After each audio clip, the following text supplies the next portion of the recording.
Steve, what did you just think of the energy from the beginning? Could you tell maybe your guys didn't really have it, or was it other themes in your mind right at the start? Yeah, I thought the Kings were the aggressor from the start, putting a lot of pressure on us defensively, and we didn't execute early in the game. There were 4 or 5 plays early where we just took quick shots or didn't pass the ball to the open guy. And I think at halftime we had 8 assists. So we just never got our rhythm. We never got into our game. But I give Sacramento the credit for that. They came out with more force and more energy, and they executed better. And so the right team won. That's for sure. They came in and earned the victory. And now we got to regroup and get ready for Game 7. Is there a reverb on this?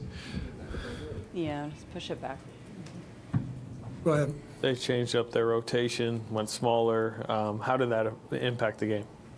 Well, they had momentum already before they went small, just from the force that they were playing with and our being in a rush offensively, taking quick shots.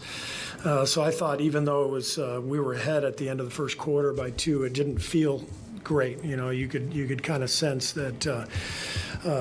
They were getting better shots than we were, and they were putting more pressure on us defensively. So, but it definitely helped them. It was a great adjustment by Mike to go small and to get more space in the half court and open up the floor a little bit. And they were able to make 17 threes tonight, and I don't think they've made that many in the series. So they obviously, having lost 3 in a row, felt the need to make a shift, and that was their big move tonight, and I think it really paid off.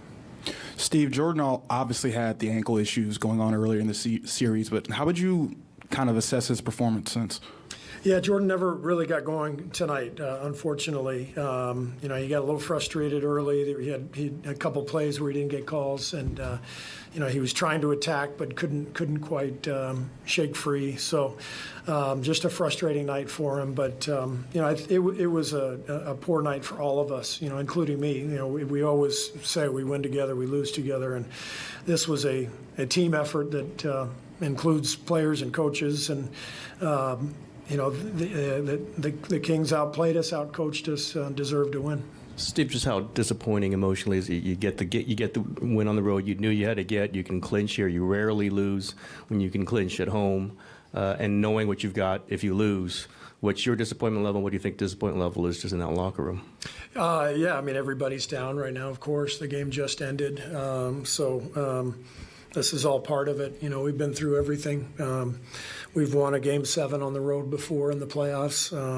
We know we can do it, but we've got to regroup and kind of fill up the cup and get our energy ready for Sunday afternoon. Going back to Tim's first question, just kind of a focus and energy to start the game. I think heading into Game 5, you said if we weren't locked in, something was wrong. So do you think that it was really just Sacramento, their aggression taking you out of it, or, was there something wrong in not being able to really lock in for this potential closeout? No, I think these. I talked before the game how there's a different energy to every game in a series. There's a different psychology to it, and I talked to the team yesterday about how I would expect a different Sacramento team tonight, a looser one, a more aggressive one, because that's how you play when you're facing elimination. And, Game 5, we were the aggressor.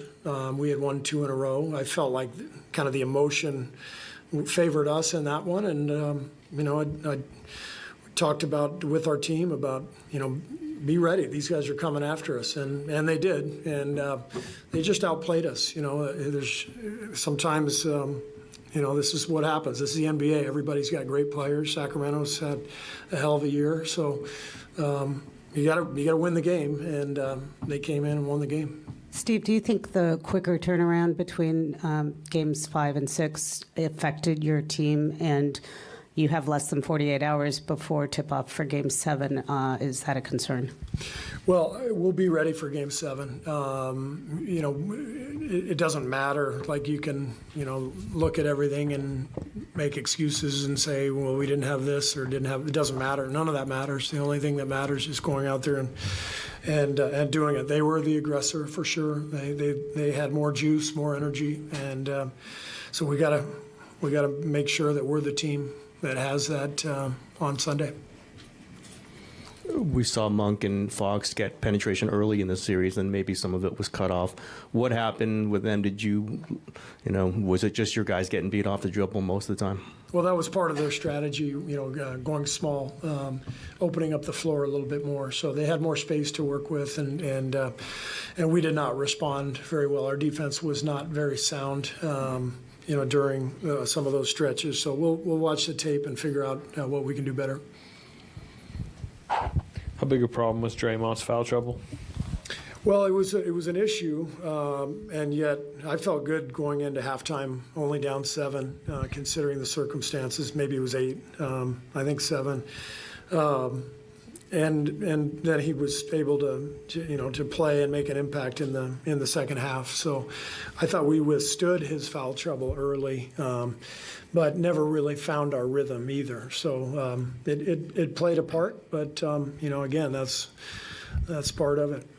Steve, you talked after Game 5 saying that, basically, if we rebound and take care of the basketball, we'll be fine. Were you a little surprised that you didn't really dominate in either area or do well in either area? Well, I mean, that's the series, right? So they had 18 offensive boards, and we had 19 turnovers that they turned into 23 points. So, but they earned that. They earned that with their defense.